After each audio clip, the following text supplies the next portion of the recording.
ఈ నెల 28న జరగబోయే నిరసన ర్యాలీతో కూటమి నాయకుల గుండెల్లో గుబులు పట్టుకుందన్నారు మాజీ మంత్రి సాకే శైలజానాథ్. అనంతపురం జిల్లా సింగనమలలో మెడికల్ కాలేజీల ప్రైవేటీకరణకు వ్యతిరేకంగా వైఎస్ఆర్సీపీ ప్రజా ఉద్యమ పోస్టులను వైఎస్ఆర్సీపీ శ్రేణులతో కలిసి ఆవిష్కరించారు. అనంతరం వైఎస్ఆర్సీపీ శ్రేణులతో సమావేశం నిర్వహించి ఈ నెల 28న జరగబోయే నిరసన ర్యాలీ కార్యక్రమంపై దిశానిర్దేశం చేశారు సాకే శైలజానాథ్.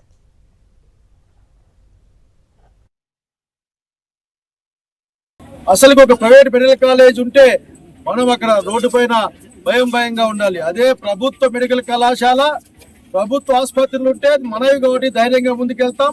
ప్రజల కోసం ఈ రోజు చంద్రబాబు నాయుడు మన నాయకుడు పెట్టిన జగన్మోహన్ రెడ్డి గారు పెట్టిన 17 మెడికల్ కాలేజ్ కూడా భవిష్యత్తు ఉంచే అవకాశం లేదు. ఇప్పటికే ఒక 10కి టెండర్ పెట్టారు. ఆయన ఆఖరికి టెండర్లు అయిపోతూ ఉన్నాయి. కానీ మన నాయకుడు చెప్పాడు, టెండర్లు ఎవడేస్తాడో ఏంటి రండి చూద్దాం.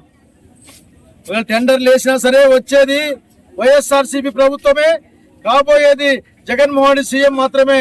కనుక ఖచ్చితంగా తీసుకుంటామని చెప్పి